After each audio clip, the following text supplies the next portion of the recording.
जब से ये संगम है तब से सरस्वती नदी के अस्तित्व की कहानियां भी हैं। सरस्वती नदी को लेकर लोग अलग अलग तरह की बातें करते हैं। कोई सरस्वती नदी को मिथ्या बताता है तो कोई कहता है कि ये गंगा के साथ बहने वाली नदी है। कोई कहता है कि सरस्वती का मतलब ज्ञान है। आज संगम के किनारे से हम इसी सरस्वती नदी के अस्तित्व और मौजूदगी की कहानी आपको बताएंगे।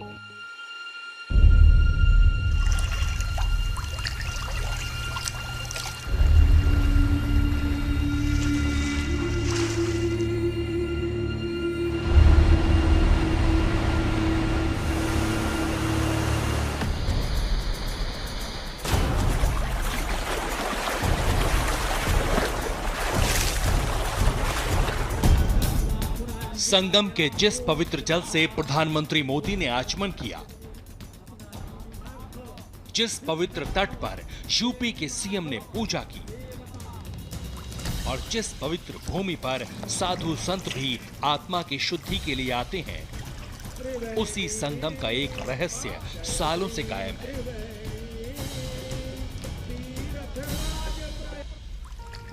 तीन नदियों के संगम में गंगा और यमुना आंखों के सामने नजर आती हैं, लेकिन तीसरी नदी यानी सरस्वती की सिर्फ अनुभूति होती है।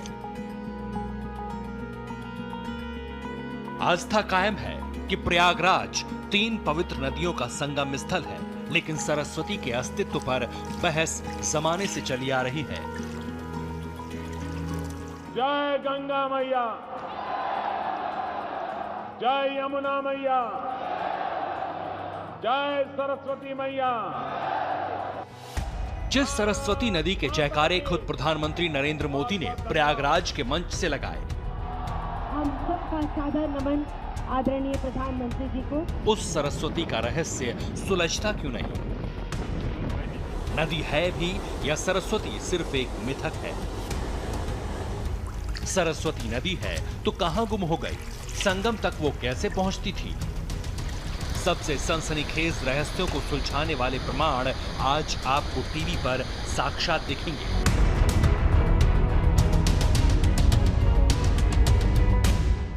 वेणी वेणी माने नदी, और जहां तीन नदियां हो उसे त्रिवेणी कहा गया। मैं इलाहाबाद की इसी त्रिवेणी यानी तीन नदियों के संगम पर खड़ी हूं। गंगा, यमुना और सरस्वती के संगम का हिंदू धर्म में बहुत ज्यादा महत्व है और इस संगम में आकर ही सरस्वती नदी के अस्तित्व का एहसास भी होता है। मन में सवाल उठता है कि आखिर सरस्वती नदी आई कहां से और किस तरफ से आकर संगम में मिल गई। हिंदुस्तान में सरस्वती को एक पौराणिक नदी माना गया है। सरस्वती नदी का जिक्र वेदों में भी है। ऋग्वेद में सरस्वती का अन्नवती और उदकवती के रूप में वर्णन आया है। इसे विशाल नदी बताया गया जिसमें बेहद ज्यादा पानी था। इसी नदी के किनारे संस्कृति का विकास हुआ, खेतों की सिंचाई हुई। कहते हैं ये नदी पंजाब के सिरमौर राज्य की पहाड़ों से निकलकर अंबाला और कुरुक्षेत्र होती हुई करनाल और पटियाला में जाती थी और सिरसा के दृष्टद्युति यानी कांगार नदी में मिल गई थी। ये भी कहा जाता है कि प्रयाग के करीब तक आकर सरस्वती गंगा और यमुना में मिलकर त्रिवेणी बन गई थी। यही वजह है कि लोगों में ये मान्यता है कि प्रयागराज में सरस्वती अब भी जमीन के अंदर बह रही है। मनु संहिता में कहा गया है कि सरस्वती और दुष्टद्युति नदी के बीच का हिस्सा ही ब्रह्मवर्त कहलाता है। सरस्वती नदी कोई मिथ नहीं है। It was mighty river, strong flowing river, और सरस्वती नदी के किनारे पर ही हमारी संस्कृति बसी है। हमारी संस्कृति का जो कुछ डेवलपमेंट हुआ है ये सरस्वती नदी के किनारे पर ही हुआ है। तो ये मैं बताऊं 8,000 साल पहले से 60,000 साल पहले भी बोल सकते हैं। मैं तो बोलूंगा, शायद कोई ना माने, मैं तो 17.5 लाख साल तक भी बोल सकता हूं कि हमारे लोग ये सरस्वती नदी के किनारे पर ही रहते थे। वैज्ञानिक शोध में साबित हो चुका है कि सरस्वती नदी कोई मिथ्या नहीं बल्कि इतिहास की सबसे सबल नदी है। आज आपके सामने ये राज भी खुलेगा कि वेदों में जिस सरस्वती नदी का वर्णन है, जिन जगहों पर उसकी मौजूदगी के बारे में बताया गया, क्या सरस्वती की धारा वहीं बहती थी? आज आपको पता चलेगा संगम तक सरस्वती कैसे पहुंची, किन राज्यों में सरस्वती नदी का हजारों साल पुराना पानी आज भी मौजूद है। नदियों के किनारे ही सभ्यता का विकास हुआ। सरस्वती नदी की मौजूदगी का प्रमाण भी कई सभ्यताओं की रिसर्च के दौरान मिलता है, लेकिन बड़ा सवाल यह है कि क्या आज भी सरस्वती नदी की धाराएं बहती हैं और आखिर वो कौन सी वजह थी जिसने इतनी बड़ी नदी को लुप्त कर दिया। सरस्वती नदी के उद्गम को लेकर कई तरह की कहानियां मौजूद हैं, लेकिन रिसर्च के मुताबिक सरस्वती नदी तिब्बत से निकलती थी। सरस्वती नदी कैलाश पर्वत के पास तिब्बत में गांगला रिजोम से निकलकर कैलाश मानसरोवर होते हुए माणा पास से भारत में दाखिल होती थी। वैदिक सरस्वती जो निकलती थी, ये मैंने आपको बोलूं कि हमारी नदियां प्राणी मुख से निकलती थी, ऐसा हमारे शास्त्रों में लिखा है। तो ऐसे प्राणी मुख वाला एक सरोवर तिब्बत में कैलाश मानसरोवर से 100 किलोमीटर नॉर्थ ईस्ट में है, जो गांगला रिंग गंगा घाट मुख सरोवर के नाम से जाना जाता है। वहां से गौमुख से सरस्वती निकलती थी। सरस्वती नदी को लेकर ये सबसे ताजी रिसर्च है। सरस्वती नदी के निकलने से लेकर आखिर तक पूरा रूट वैज्ञानिकों ने तैयार कर दिया है। भौगोलिक परिवर्तन की वजह से समय समय पे सरस्वती नदी की धारा अपना रास्ता बदलती रही, लेकिन 8000 साल पहले सरस्वती नदी धरती के नीचे चली गई।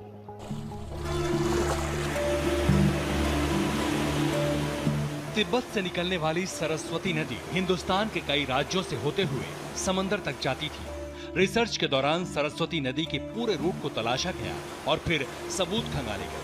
पता चला कि सरस्वती नदी हिमालय की गोद से निकलकर संगम तक आती थी और फिर बिहार तक जाती थी। कैलाश के पास कपाल सरोवर में आती थी, मानसरोवर में आती थी, राक्षसताल में आती थी, प्लक्स प्रसवण सरोवर में आती थी, आदि बद्री होके माना पास के पास ये गंगा के कोर्स में मिल जाती थी।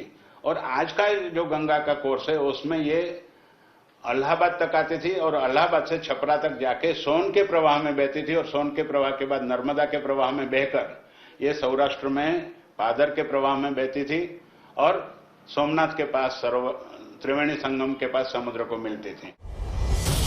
गंगा, नर्मदा और बिहार की सोन नदी के साथ मिलने वाली सरस्वती गायब क्यों हो गई, ये बड़ा सवाल है। वैज्ञानिकों के मुताबिक इसकी सबसे बड़ी वजह हिमालय पहाड़ है। हिमालय पहाड़ की ऊंचाई सालों से बढ़ती रही है। हिमालय के ऊपर उठने की वजह से ही नदियों का रास्ता लगातार बदलता गया। सरस्वती नदी का पानी भी हिमालय की गोद में ही गुम हो गया। ये हिमालय कई 3 स्टेज में अलग अलग रेट से ऊपर बढ़ता गया है। एक टाइम तो ऐसा था कि पर ईयर ये 7 सेंटीमीटर ऊपर जा रहा था। तो आप सोचो कि 7 सेंटीमीटर एक साल में ऊपर हिमालय हो रहा है, तो उसमें से जो नदियां निकल रही हैं उसका कोर्स है उसमें चेंज होगा ही। वैज्ञानिकों के मुताबिक पहाड़ों पर परिवर्तन के साथ ही गुजरात में 20 बार सुनामी आने का इतिहास मौजूद है। सरस्वती नदी की लुप्त होने की वजह लगातार होने वाले भौगोलिक बदलाव हैं। जहां लोग बोलते हैं कि यहाँ सरस्वती थी, यहाँ सरस्वती थी, यहाँ सरस्वती थी, ये गलत नहीं है। पुराणों में भी जो वर्णन लिखे गए हैं वो कोई गलत नहीं है। हमारी भौगोलिक स्थिति चेंज हो रही है, जियोलॉजिकल चेंजेस आए, पॉलिटिकल चेंजेस हुआ। नेपाल, भारत, पाकिस्तान, बांग्लादेश, बलूचिस्तान, ये सब हम एक थे, आज अलग हो गए।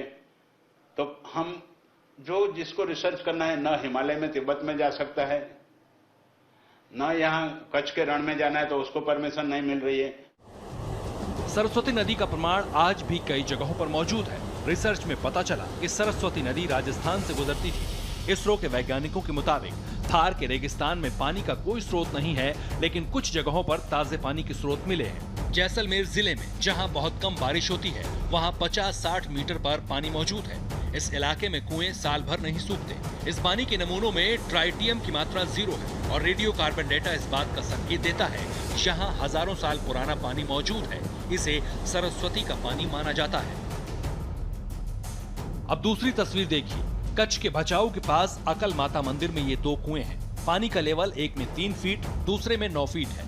दोनों कुओं के पानी की जांच हुई तो पता चला ये 8000 साल पुराना पानी है। माना जाता है कि ये सरस्वती नदी का पानी है, जिसकी वजह से ये कुआं कभी नहीं सूखता। अब ये सैटेलाइट तस्वीर देखिए। 2001 में कच्छ में आए भूकंप के बाद कच्छ के रण में पानी की धारा फूट पड़ी थी। रेडियो डेटिंग से पता चला ये पानी 12,000 से 89,000 साल तक पुराना है। सरस्वती का पानी भी कच्छ में आता था, इसके भी एविडेंसेस है। जो मुझे 1949 का मैप मिला उसको मैंने ओवरले किया GIS and remote sensing data का यूज करके, वो भी रुद्राणी तक वो फ्लो दिखा रहा है और वही फ्लो बाद में लखपत तक गया।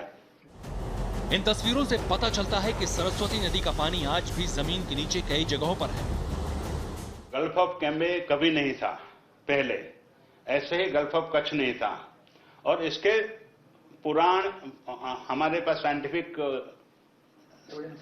स्टडी भी हुआ है, एविडेंसेस है कि ये तो अभी कुछ सालों में ही सी लेवल बढ़ा है। 8000 साल पहले, 10,000 साल पहले ये 40 मीटर नीचे था, तो पानी ही वहां नहीं था। और गल्फ ऑफ कैम्बे में एक नगर भी मिला है। एक थियरी ये भी है कि वैदिक काल में दृष्टति नदी सरस्वती नदी के साथ बहती थी। भूकंप के दौरान सरस्वती नदी का बहुत ज्यादा पानी दृष्टति में चला गया।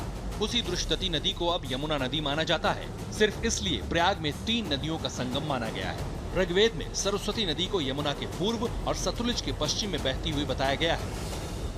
ये सरस्वती का कोर्स जब नर्मदा में था, उसके बाद जैसे जैसे हिमालय ऊपर उठता गया तो ये नर्मदा से परबती में आया, परबती से दूसरी नदी में आया, फिर गुहिया बोल सकते हैं हम, मही में गुजरात में आया, साबरमती में आया और बाद में कच्छ में गया।